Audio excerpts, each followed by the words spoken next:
So now, Nir, I met through the Stanford Business School network, and I was already impressed with him even before I heard about him because of his awesome blog. And then when I met him, I was like even more impressed because he's so smart and funny. And I invited him to come and chat with some of the folks at Facebook back when I was working there. And one thing led to another, and he published a book that became a New York Times bestseller, right? Wall Street Journal bestseller, even better. And tonight he's sharing the essence of what's in his book, Hooked. And he's also sharing something that's very exclusive, which is now that he's going to teach you how to get hooked, how to hook people, he's going to also tell you how to get unhooked. So I'm very excited to welcome you, dear. Thank you. It's great to be here today. Thank you so much for coming out, everyone. I just want to take a quick poll to kind of take a pulse on the audience here. How many of you would primarily be interested in how to build habit-forming products? Let me see your hands. Okay. The other choice is how many of you are primarily interested on how to get unhooked from habit-forming products, how to increase your productivity by not using these products as much? Okay, so the hooked people won on this one. All right. So here's what I want to do. SC mentioned that it was really important that we do something that's brand new, and I've been working on some of these methodologies on getting unhooked, but I want to share kind of an overview of the book and some of my work over the past several years. But I'm going to do it kind of fast. I'm going to go through it in a condensed version. You'll still see the whole model, but I'm not going to talk about as many of the examples. And I know product people love to see examples. There are lots of examples, but they're in the book. It's cheap on Amazon, and it's on my blog as well. So if you want to go deeper, let me just pique your interest, and hopefully you can go deeper later, just so we'll have some time for, 1, questions, and 2, some of the new stuff around how to get unhooked. Does that sound okay? And feel free to stop me. If there's something that's not clear, there's no such thing as a stupid question, only stupid answers. So let me do the stupid parts. So, alright, let's get going. So if there's one thing we've all seen over the past several years, it's that these products that we carry around in our pockets in the form of these technologies have a profound impact on our day-to-day lives. Right? They've somehow changed our daily habits. And so what I've done over the past several years is to try and look for patterns. What is it about these products that in a very short period of time can so profoundly change users' day-to-day habits and their day-to-day lives? So I took about 2.5 years to write this book, Hooked, How to Build Habit-Forming Products, and I really profiled technology businesses, companies that have created these habits in a very short period of time and yet have had a profound impact, meaning they've touched hundreds of millions, if not billions, of users' lives. And so I'm talking about the usual suspects of Facebook and Instagram and WhatsApp and Twitter and in the enterprise space, companies like Salesforce or Slack, right? All these companies that somehow come out of nowhere in less than a decade or so, they're all touching the lives of hundreds of millions, if not billions of users, and making hundreds of millions, if not billions of dollars. So I wanted to see what these common patterns were, what we could learn from these companies. And so what I found was in exploring these habits, was that their business models depended on these habits, that these companies would go out of business if it wasn't for the fact that they were bringing customers back on their own. Meaning customers weren't necessarily relying on spammy messages or expensive advertising. Somehow these companies had formed habits inside their user base, and their users were using these products on their own. Right? They were coming back unprompted. And so I wanted to figure out what was at the core of these habits. Now, that being said, not every business needs a habit. Right? There are plenty of companies that can do great things for their customers that are very good businesses that don't require these habits. But if your business model does require a habit, what I'm going to show you is a design pattern that you have to have built into your product. Okay, not every business model needs to form a habit, but if you need a habit, you need what's called a hook. Just so that we're all on the same page about what we talk about when we say habits, the definition of a habit is this impulse to do a behavior with little or no conscious thought. It's about 40% of what you do, day in and day out, whether you like it or not, is done purely out of habit. These behaviors done with little or no conscious thought. And I believe that we're on the precipice of an age where we can use habits for good. where we can help people live happier, healthier, more productive lives. And that's, of course, what I want to help you do today. And there's an explosion of these companies today, many of them right here in San Francisco, that are using the psychology of habit design to help people live better. Okay? So that's what I hope you're in for tonight. So here's the pattern. Here's the design pattern that we see repeated time and time again in these habit-forming products. It's called the hook. The hook is defined as an experience designed to connect your user's problem to your solution with enough frequency to form a habit. Connecting your user's problem to your solution with enough frequency to form a habit. And it's through successive cycles, through these hooks, through this 4-step process of a trigger, action, reward, investment. You see this kind of infinite loop here. This is how customer preferences are shaped, how tastes are formed, and how these habits take hold. So I'm going to share with you a little bit about these 4 basic steps. By the way, I see some folks taking pictures of the slides. That's totally fine. Feel free to share, tweet, do whatever you'd like with them. I will give you access to all the slides afterwards. I'm going to give you a link at the end, okay? So, yeah, you're welcome. So, let's start with the trigger phase. The trigger is the first step of the hook, and it's a cue to action. It tells the user what to do next.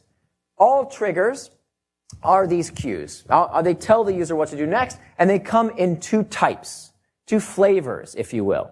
We have our external triggers, and we have internal triggers. External triggers you'll be very familiar with, right? We in the design community know all about these external triggers. These are things in our environment that tell us what to do next by giving us some piece of information. Okay, the information is in the trigger itself. Click here, buy now, tweet this, right? A friend telling you through word of mouth about this great new app you should try out. All examples of external triggers. But what I find product people don't think about enough, and yet turns out to be absolutely critical to forming these long-term habits, is creating an association with what's called an internal trigger. Internal triggers are things that prompt the user to action, just as reliably as those external triggers, but in this case, the information for what to do is stored through an association, a memory, in the user's mind. So what we do in response to being in a certain place, a certain situation, a certain routine around particular people, and most frequently when we experience particular emotions, dictates what we do next, with little or no conscious thought.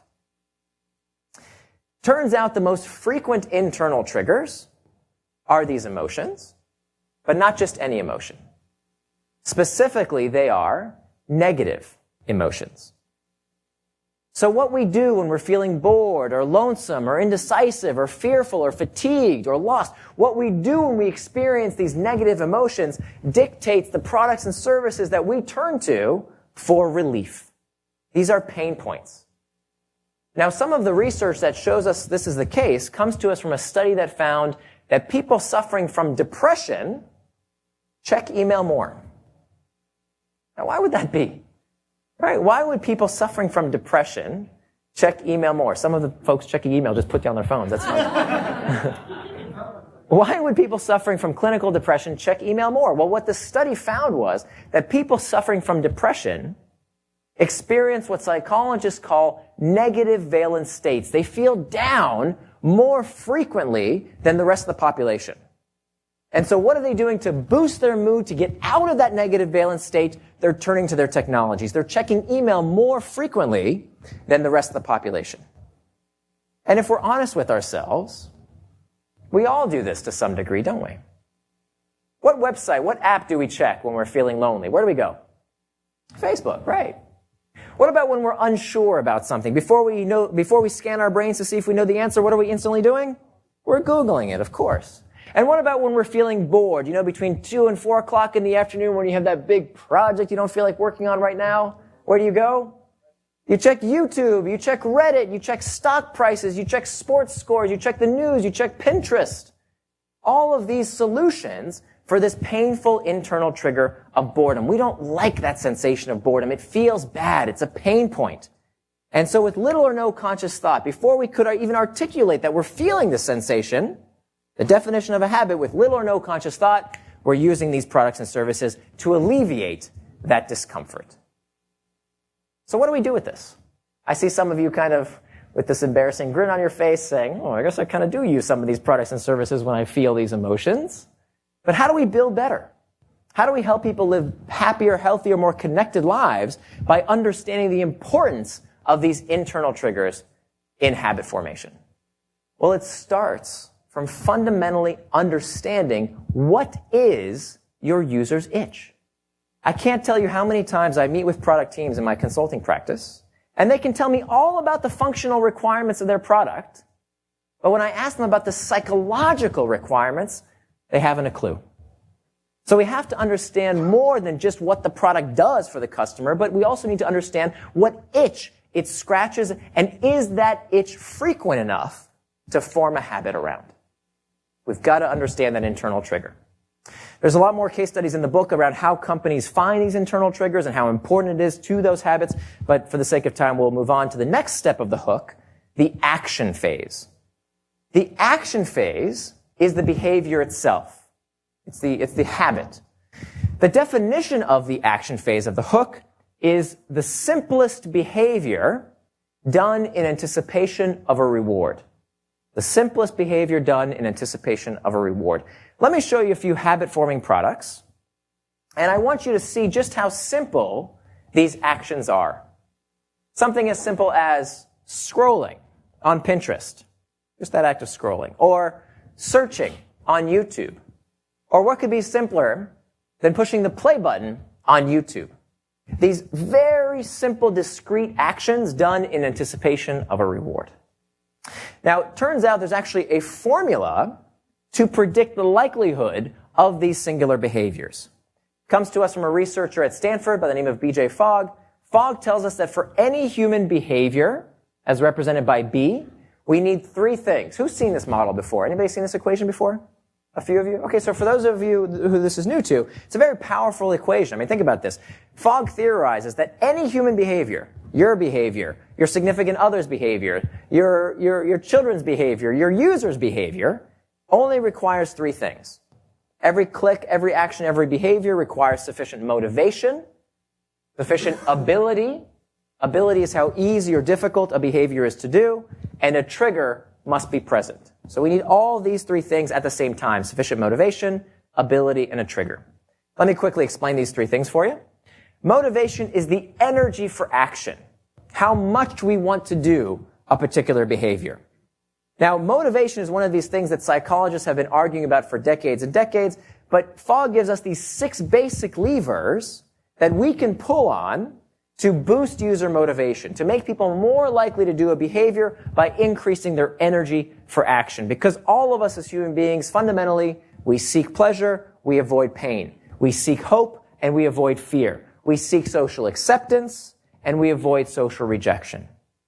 So every bit of ad copy, every television commercial you've ever seen, every billboard fundamentally uses one or more of these 6 levers of motivation. A lot more to be said about user motivation. It's a fascinating field, but for the sake of time, let's move on to the second part of B equals MAT. The A stands for ability. Ability is how difficult or easy something is to do, the capacity to do a particular behavior. And ability turns out in a product development context, specifically in technology, turns out, in my opinion, to be more important than motivation. That many times when users aren't doing the things we want them to do, we blame the user. We say, they must not be motivated enough, right? We should convince them why they should do the behavior. We should make them watch a video about why they should do the behavior. We should talk at them and make them read our copy to tell them why they should do the behavior. And it turns out a much easier approach is to simply make the behavior easier to do.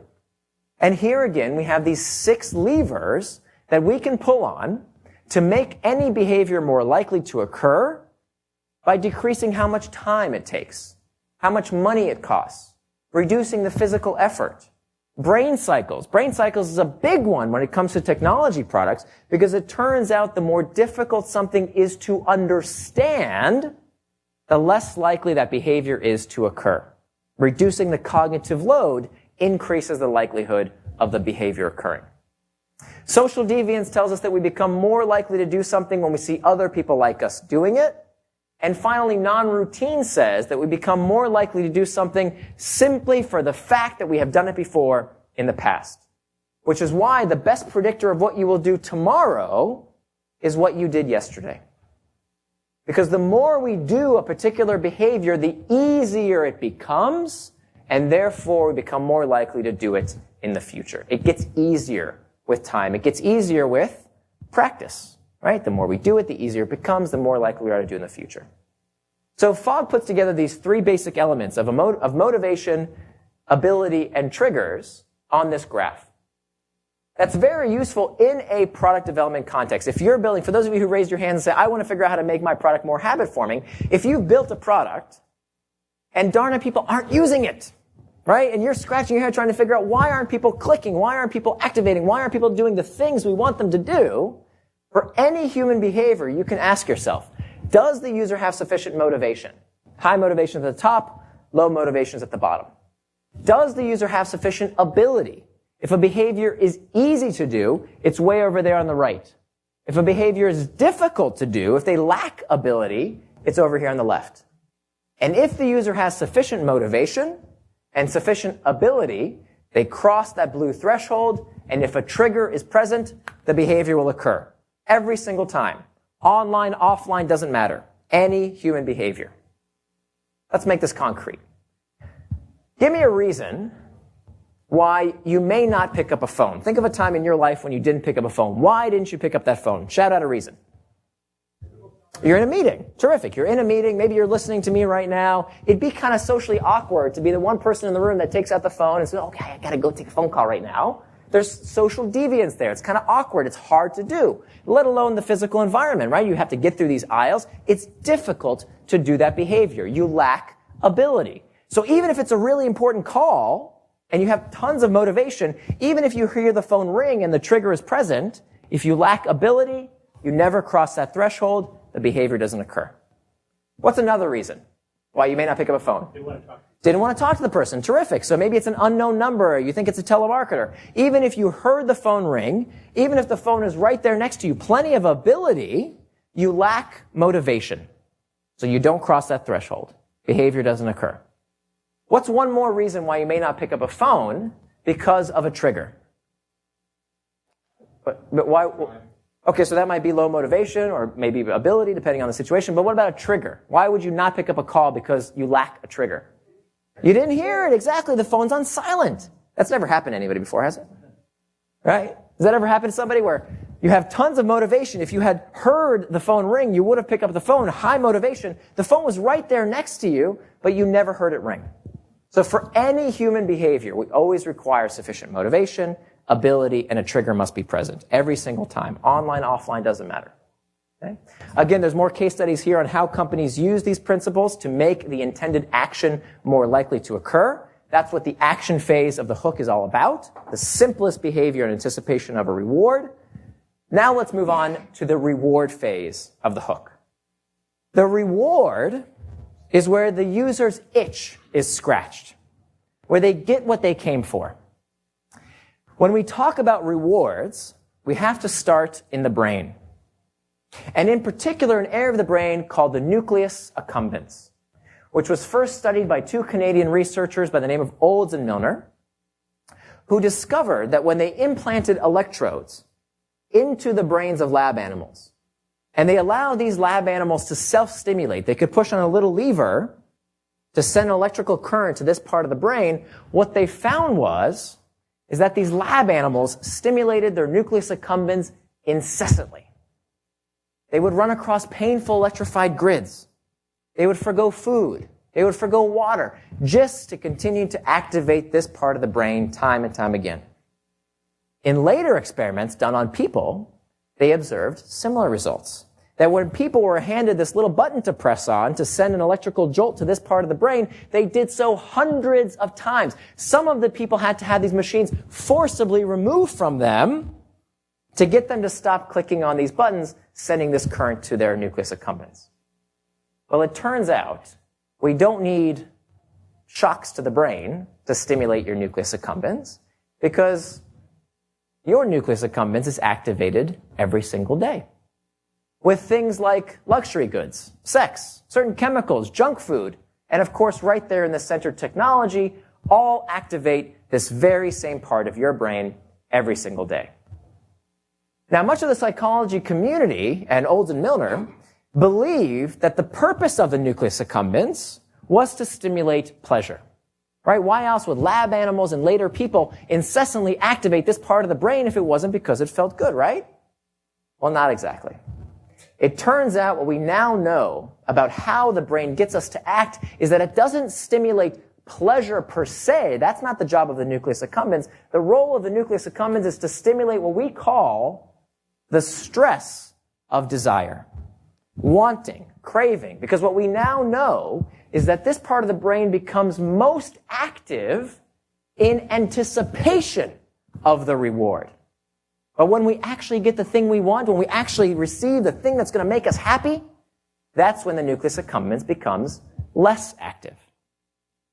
So the way the brain gets us to act is by creating this bit of an itch that we seek to scratch, this discomfort, this stress of desire that we seek to satiate.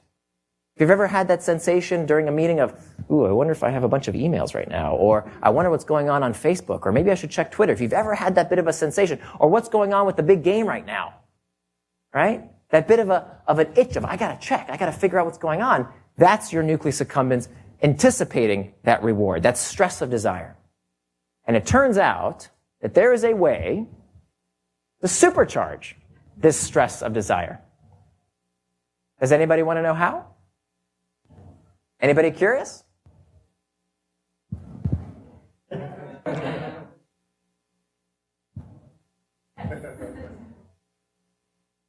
I'm doing it to you right now. Because the unknown is fascinating. So when I took that long pause just now, and I asked you a question with a question mark at the end, some of you perked up. What's this guy going to do next? What's going on? Why isn't he talking anymore?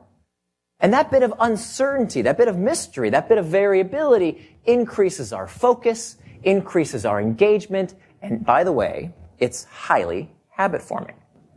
Of course, this comes out of the classic work of B.F. Skinner. Many of you might remember Skinner from your Psych 101 class back in college. Skinner, the father of operant conditioning, did these famous experiments where he took pigeons, he put them in a little box, and he gave them a little disc to peck at.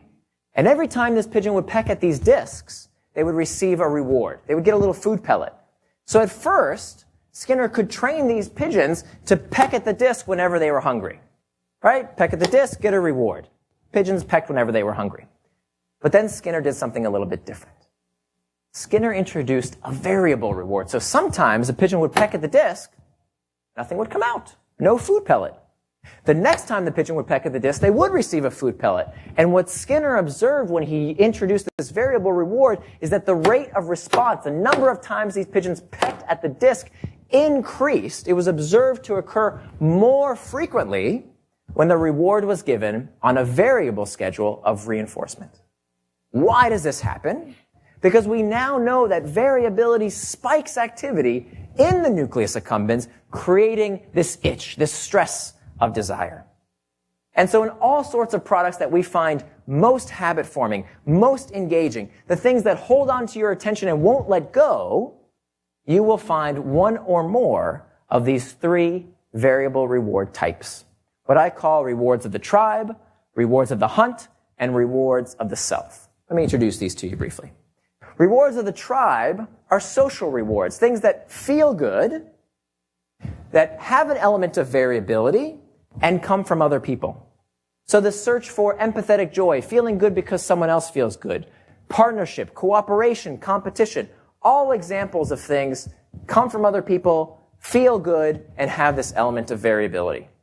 Best example I can think of online, social media, right? When I check my Facebook account and I open up that app, I'm never quite sure what I'm going to see. What photos might I find? What are the comments going to say? How many likes does something get? High degree of social variability. Next is the search for resources, rewards of the hunt. Rewards of the hunt stem from our primal search for food and other material possessions. And in modern society, we buy these things with money. So when people think of variable rewards, sometimes they think of gambling. They think of slot machines, right? Where the variable reward is the currency, the money that comes out of these machines. That's part of what makes these gambling machines habit-forming, if not all-out addictive. And it turns out we find the same exact psychology online. Consider the feed. Why is it that so many products today have this feed mechanic? Why is the feed in everything? Do you notice this? Right? Everything seems to have a feed today. Well, let's take a look at Twitter's feed as an example. When I open up my Twitter timeline, maybe that first tweet is not that interesting, and the second tweet's not that interesting, but maybe the third or fourth is interesting. And what do I have to do to get more of that reward, to get more of these information rewards? What do I have to do? Scroll. So that's scrolling, and scrolling uses the exact same psychology as pulling on a slot machine. The exact same psychology at work. That's searching and searching and never done searching for that next variable reward. Finally comes the rewards of the self.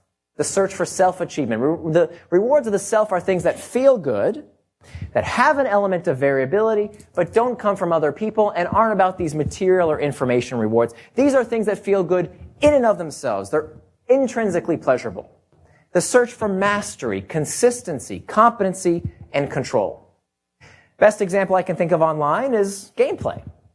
So when I play Candy Crush or Angry Birds, there's no material rewards. I'm not necessarily even playing with other people. But what I'm getting from that experience is this pleasure of getting to the next level, the next accomplishment. And if you say to yourself, yeah, Nir, that's great, but look, I'm not much of a gamer. That doesn't really apply to me. I bet you play this game every day. Checking those unread messages, finishing the to-dos in your to-do list, or the one that always gets me is that one app notification on my home screen that I just have to open so I can clear it away. All right, you felt that. Those are all examples of rewards of the self. Right? The search for mastery, consistency, competency, and control.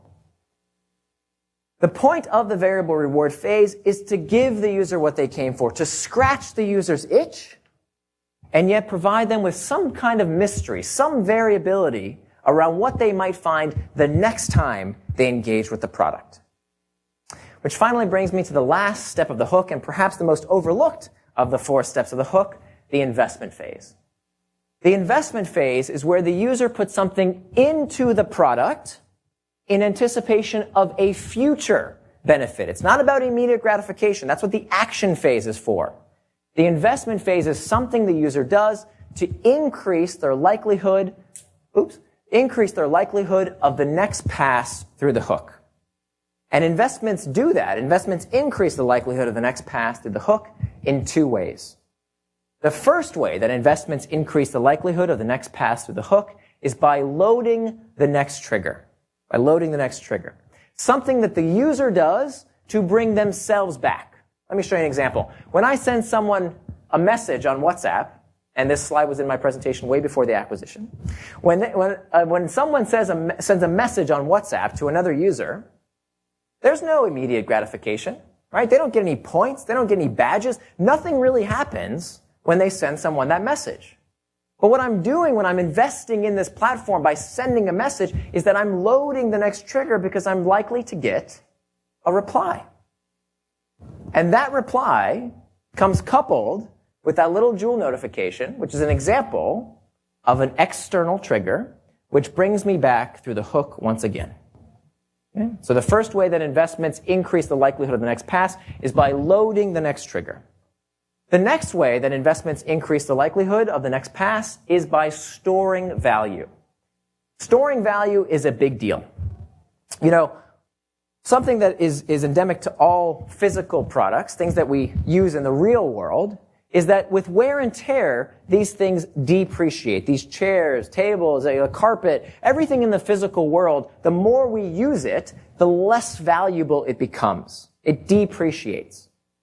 But habit-forming technologies should do the opposite. Habit-forming products should get better with use. They should become more and more valuable. They should appreciate in value. And they do this because of this principle of stored value. So for example, when I add content on iTunes, it becomes better for me. When I invest in new content, it becomes better for me as my one and only music library.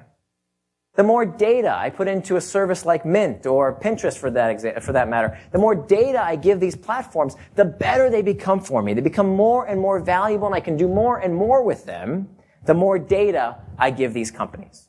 Right? The product becomes better with the more I invest in it.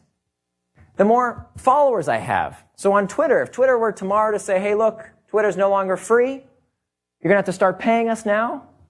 Who's more likely to pay for Twitter if they had to? Would it be someone with 10 followers or someone with 10,000 followers? Of course, it's going to be the person with 10,000 followers because they've stored all this value in the form of their investment of their follower base. Right? The product became better and better as a way for them to reach their audience, the more followers they have. And finally, reputation. Reputation is a form of stored value that users can literally take to the bank. Because my reputation on sites like TaskRabbit or eBay or Airbnb dictates what I can charge for my goods and services. And how likely am I to leave one of these platforms after I've accrued all this stored value in the form of reputation?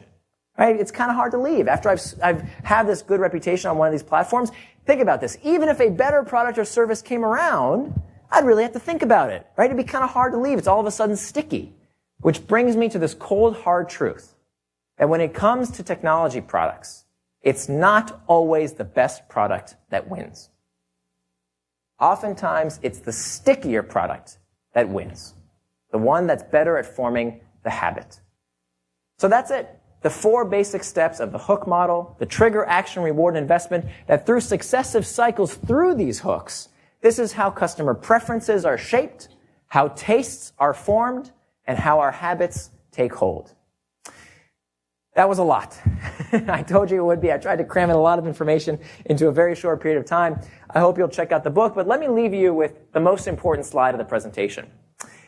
As I mentioned before, not every business needs to form a habit, but every business that needs a habit needs a hook. So if your business model depends upon unprompted engagement, users using the product on their own, you've got to be able to answer these 5 fundamental questions of number 1, what's the internal trigger? What's the user's itch? Number 2, what's the external trigger that brings the user to the product? Number 3, what's the simplest behavior done in anticipation of reward? Number 4, the reward, is it fulfilling and yet leaves the user wanting more? And finally, what's the bit of work done to increase the likelihood of the next pass through the hook? Before I move on, there's one more thing I want to talk about. And that is the morality of manipulation. I know what that nervous laughter is about. That many of you during this presentation, I'm guessing, were thinking to yourselves, is this okay? Like, is this kosher to do to people? Is this all right? To use their hidden psychology to change their behavior? Is that all right to do to people? And if you had that reaction, bravo. I think that is the appropriate humane response to learning about the power of influencing user behavior by understanding their deeper psychology. Because let's face it, anytime we are changing user behavior to meet our ends in mind, that, my friends, is a form of manipulation. And so we need to be very careful about how we apply these techniques, because the products we're building are the things that people take with them to bed every night. It's the first thing we reach for in the morning before we even say hello to our loved ones. And as Ian Bogo said, our technologies are quite possibly becoming the cigarettes of this century. So what responsibility do we have as designers, as developers, engineers, investors, entrepreneurs? What responsibility do we have to use the power of habit for good?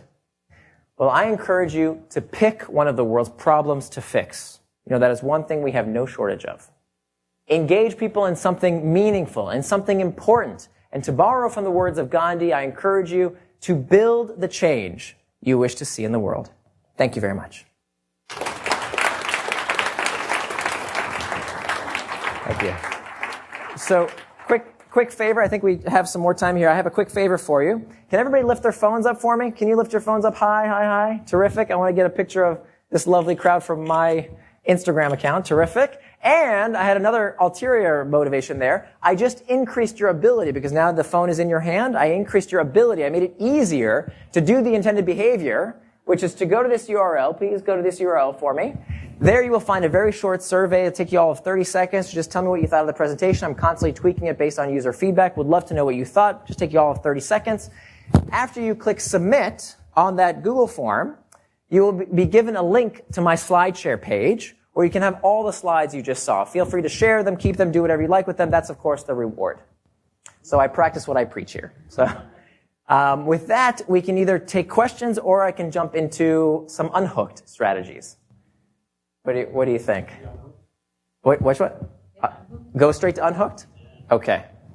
All right, so let me pull that up here. How much time do we have? 10 minutes. Ooh, okay. All right, so I'm going to go, so usually I have this little setup of a personal struggle that I had. But we're going to skip some of that part, and I'll just tell you the story. So I wrote Hooked, and it's all about, of course, what you just saw, this very brief introduction to how to build habit-forming technologies. And the secret, my confession here is that I found myself hooked, that I wasn't able to get done the things that I wanted to get done and live the kind of life that I wanted to live and have the kind of relationship with technology that I wanted to have because I found that technology was seeping into all these areas of my life. And so I'm not a Luddite. I love technology. I think it can do great things for people. But I think that many of us, maybe I'm the only one, I don't know, struggle with how do we put technology in its place? How do we live the kind of lives that we want to live without technology kind of seeping in to areas where it doesn't belong? And so what I did was, when I realized that I had this problem, was that I took out the hook model, and I tried to figure out how could I break the hooks I don't want in my life? How could I use the same psychology to put technology in its place? I'm not anti any of this tech. I think it's terrific. But when it's too much, when it seeps into areas of our life where it doesn't belong, that's a problem. And so what I'd like to do for just a few minutes is share some of these techniques, some of these practical tips that I've used for how to put technology in its place. Does that sound helpful? Okay. Am I the only one that struggles with this? No? Okay. I hope not, because that would be embarrassing. So, here's a poll for you. How many of you enjoy sleep and wish you could get more of it? How many of you enjoy sex and wish you could get more of it? All right? I've got a solution for both those things. No internet in the bedroom. Right? That is a place where technology just doesn't belong.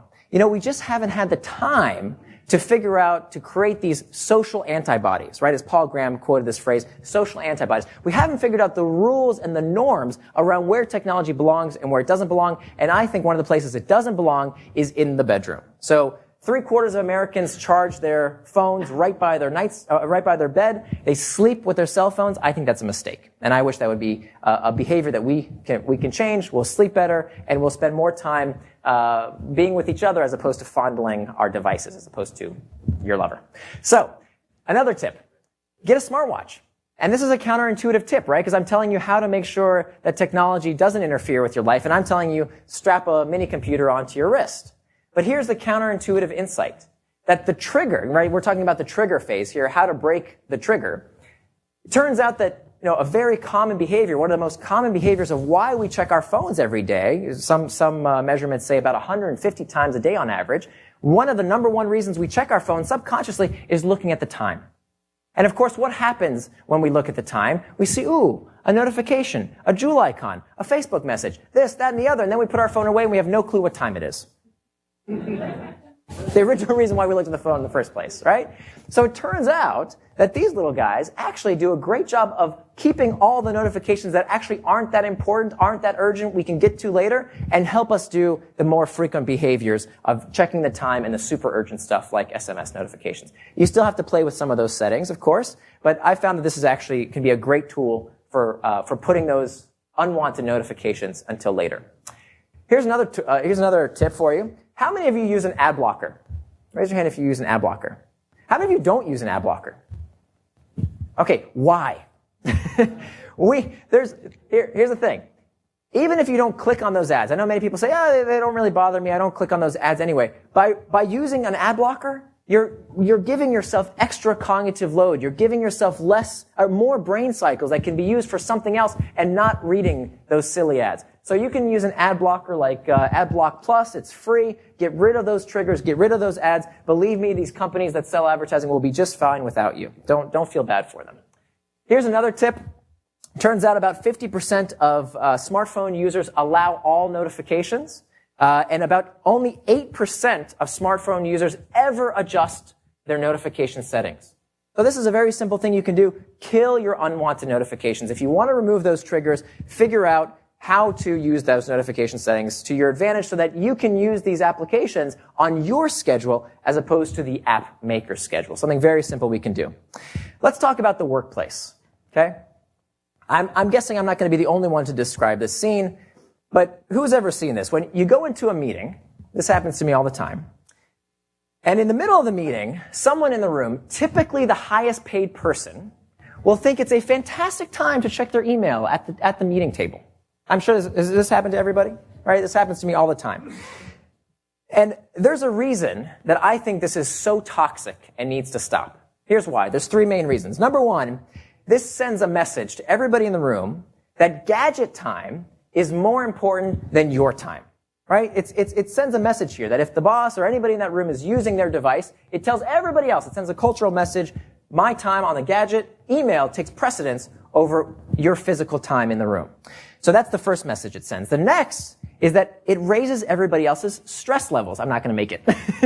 It raises everybody else's stress level because they know that if that boss is sending an email right now, who's going to be the recipient of more work? It's going to be everybody else in that room. And most toxic, here's what really happens, and here's what's so evil about using technology in your meeting, is that very soon, here's what's going to happen. That person his brain is going to focus on what's going on his cell phone, and he can't help but check out. Right? So he has two choices. Either he can rejoin that meeting and say, I'm so sorry, I had this important message and I just missed what happened over the last 10 minutes. Could we just reiterate that? In which case everybody's going to roll their eyes and think that person's a doofus. Or what usually happens is that they swallow it and they fear that if they join the meeting and repeat a stupid question that's already been asked or address something that's already been covered, now they really look like an idiot. So you know what they do? They shut down. And so we might as well have a warm body in the room because that person isn't adding any value. They've just shut down for the meeting. So if we're going to spend our time meeting with each other in the physical realm, right, in the real world, then we have to leave technology outside of those meetings. And the way we do that is we use what I call digital hat racks. That at every meeting, if it's important enough for us to spend people's time, then we should designate a note taker and everyone else should leave their devices out of arm's reach. And you don't have to, this is just an illustration. This was a poster I made that I was hoping people would put up in their office spaces. But you don't actually need to create a hat rack like that. You can use a charging station. All of these things are available on Amazon today. And I think they should be a fixture in every single conference room. That if we're going to be in the physical world, our technology needs to be set aside. Another thing we can do in terms of clearing away triggers is to make focus a company policy. That today it turns out that there's all sorts of companies, Intel, Daimler, the Boston Consulting Group, are finding that they can actually increase worker productivity by turning off triggers like email during certain times of the day. So I think companies need to make it a company policy that we have no email time, that if we're going to focus on deep work, if we require our workers to solve hard problems, we need to give them the time and the focus to think deeply as opposed to constantly reacting to the next email, the next notification. Next, let's talk about, oh man, I wish I had more time. Okay, so we talked about the trigger phase. Let's talk about the action phase. Things we can do to break the hook within the action phase. One thing we can do, remember the action phase is all about motivation and ability. Right? So if we want to make the behavior less likely to occur, we need to make it harder to do. So we can do things like bury app icons for apps that you find yourself checking again and again. Just bury them a few screens deep or nest them so that they take a few more clicks to get to. You'd be amazed how much less you'll use them. You can log out of distracting apps so that if you really want to get into that Facebook account on a weekend when you really should be spending time with people in the real world, okay, you still can, but it's a little bit more effortful because you'd have to log in again. We can use these tools, which I love. I think this is gonna be the start of a whole new industry that I call attention retention technology. That there's all these tools. The market has spoken, right? We're all fed up with technology that interrupts us all day. And so people are heeding the call, and they're making these new technologies to help us block out the tech we don't want when we don't want it. So tools like Pocket Points for college students that rewards them for not using their phones during class time. Or Freedom, it's an app I love that during certain times of the day will block out internet use. Or here's the lowest tech way to do this. This is a fixture at my house. I went to Home Depot and I bought this $10 timer, this outlet timer. I plugged this outlet timer into my wall socket, and every night at 10 p.m., whatever is plugged into that timer shuts off. Guess what's plugged in? My router, right? My internet router is plugged into that timer. So every night when I'm, I have this stress, think about that trigger of, what's going to happen tomorrow, and have I finished my emails? It's the choice isn't mine anymore. The internet shuts off, and now I can get to bed. Now I can spend some time with my wife, and we could actually have a conversation as opposed to constantly being on our devices. Here's another attention retention tool that's fantastic. It's called Stay Focused. If you have focused time, if you don't have focused time in your day, you won't get focused work done during your day. So what I do every day is I have this tool called Stay Focused that from 7:30 to 9:30, that's my sacred writing time. And it blocks me from what I think is the mother of habit-forming technology, email.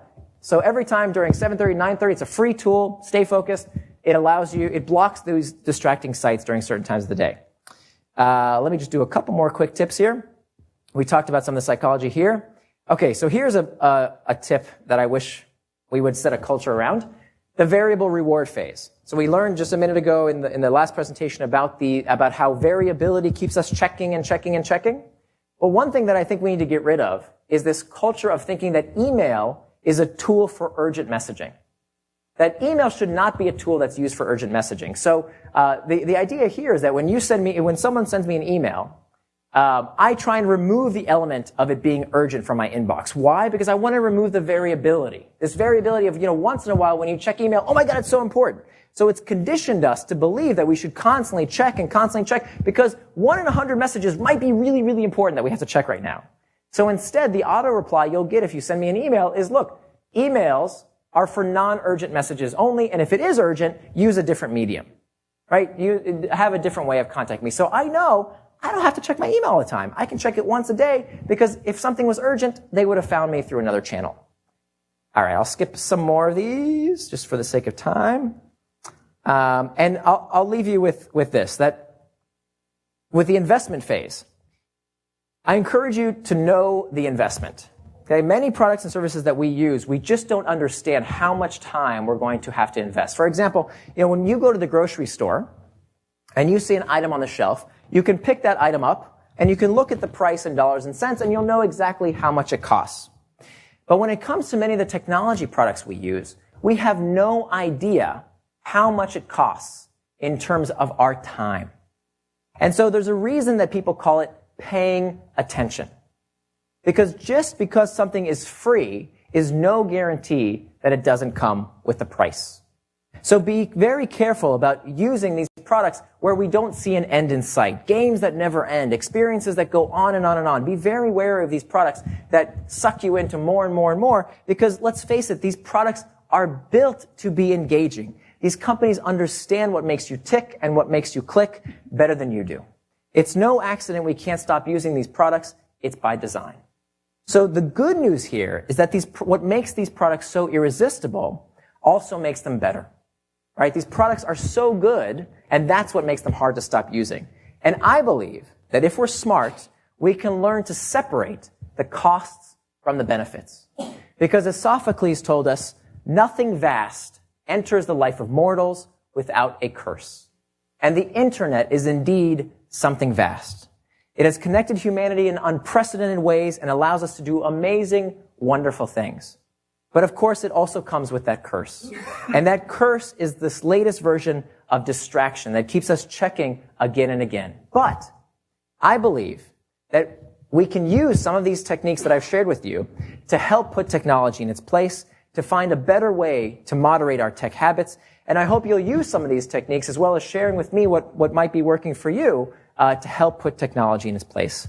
Because if we better understand the psychology driving our habits, we better understand ourselves, allowing us to finally do our best work and live our best lives.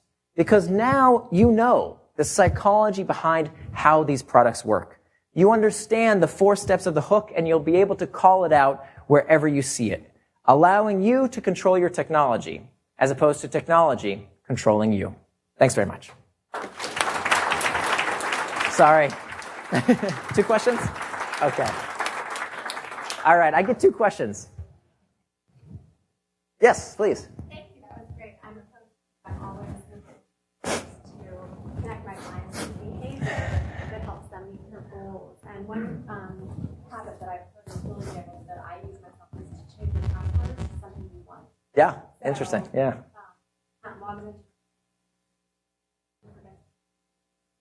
So, exercise. Yeah. Yeah. It's a daily reminder. Very cool. Very cool. Excellent. Yes, please. So the unhooked seems like it takes an immense amount of time, ability, knowledge. Yeah. Which, to me, just Right. Nobody ever. Right. So listen, this is not going away, people. These methods that get us to use these products, and I think they should be used for good, right? That's why I wrote the book. The number one reason I wrote this book is because I learned some of these techniques in the gaming and advertising industries. And I believe that more people than just the gaming and advertisers should use these techniques, that we can help people live healthier, happier lives by building good habits in their lives. So we should get it out to all of us who are trying to help people by forming these healthy habits. But, the gaming companies, they don't need my presentation, right? The advertising companies, they don't need my presentation. They know these techniques, and they're not going away. The world is becoming, as Paul Graham said, a potentially more addictive place. And so, what do we do about that? We're not going to turn back this train, right? The train has already left the station. What we can do about it is to figure out how to put it in its place. And we've done this before. This happens time and time again with technological innovations, right? When we had the green revolution, what's also called the carbohydrate revolution, where the price of calories plummeted, right? Calories used to be scarce. Now calories are abundant. Well, what did we get? We got obesity, right? Hydrocarbons, not carbohydrates, but hydrocarbons. When we found that fossil fuels became cheap, that when energy became cheap, what did we do? We spent a lot of it, right? And now we have this problem of global warming. And I think that's what's happening here. Suddenly, something that was once scarce is abundant. Information, right? It used to be, when many of you applied to college, I know I used to receive these brochures in the mail that said, hey, come to our university. You know why? We've got 50,000 books in our library. And then you get somebody else's brochure and they said, no, come to our college. You know why? We've got 70,000 books in our library. Today, who gives a shit, right? We're drowning in information. It's totally irrelevant. So, because information is no longer scarce. What's scarce is our attention. Our attention has suddenly become a scarce commodity. So what happens when something valuable becomes scarce? The price goes up.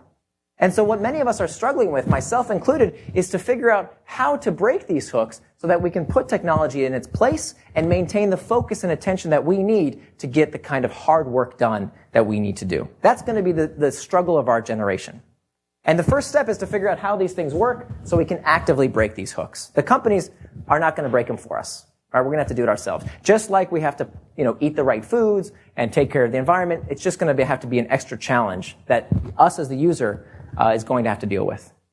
Nir, thank you. That was awesome. Okay. We were all hooked. Sorry. I have to unhook I'll you. be around too. I'm happy to stick around and answer questions. Oh, by the way, if you're running a company and you want to chat, maybe you read something in the book that wasn't exactly clear, let me just make a blanket announcement. If you go to my website, nirandfar.com, Nir spelled like my first name, N-I-R, andfar.com, there's a tab there that says schedule time with me. I make an hour a week in 15-minute increments for anybody that wants to chat. You can just call me up you schedule and call me up through that interface. Happy to chat if you have any additional questions that we may not get to tonight. All right. Thank you very much.